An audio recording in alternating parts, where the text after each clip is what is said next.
Seekor belalang sudah lama berada di dalam suatu kotak. Pada akhirnya, belalang itu dia bisa keluar dari kotak tersebut. Dengan penuh kegembiraan, dia berlari, meloncat tinggi, terbang, ya, dengan penuh kegembiraan.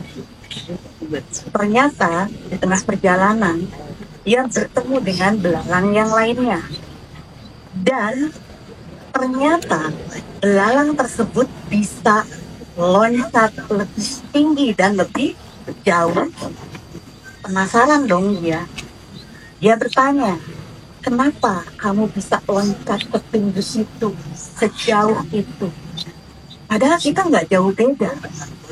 Ukuran kita, usia kita, sepertinya tidak jauh berbeda. Tapi kenapa kamu bisa lompat lebih tinggi? Bisa lompat lebih jauh. Belalang yang satunya lagi bertanya, selama ini kamu tinggal di mana? Kalau kamu tinggal di alam bebas seperti kamu pasti bisa melakukan apa yang kamu lakukan. Sana belalang yang hidup di alam bebas bisa loncat tinggi dan sangat jauh.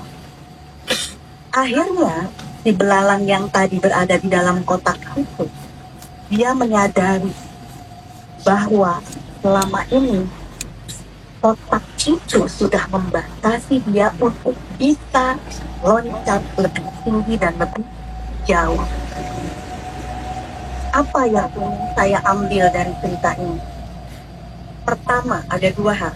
Yang pertama adalah kotak. Kita analogikan kotak itu adalah pikiran-pikiran buruk. Belalang itu ibaratnya adalah kita.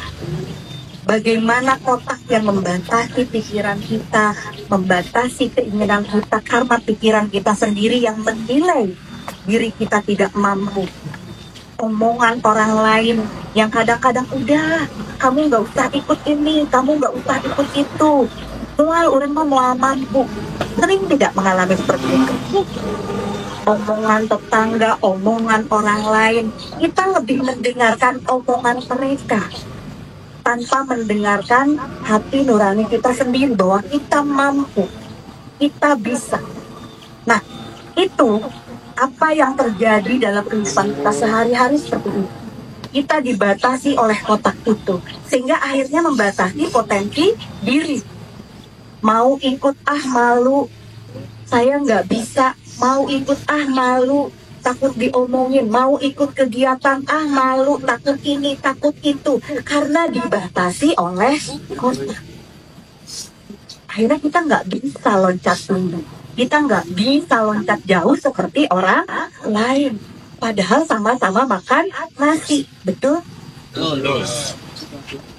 Usia sama, ukuran badan sama, makannya sama. Kenapa dia bisa lebih hebat dari saya? Tanya sama diri sendiri. Oh, saya dibatasi oleh kotak pikiran saya sendiri dan lebih mendengarkan omongan orang lain. Itu. Yang kedua, apa? Lingkungan bebas. Maknanya apa? Kalian perlu circle. Kalau bahasa keren sekarang tuh lingkungan tuh circle. Lingkungan baru. Teman-teman baru yang punya apa? Yang punya idealisme yang sama, yang punya hobi yang sama. Cari.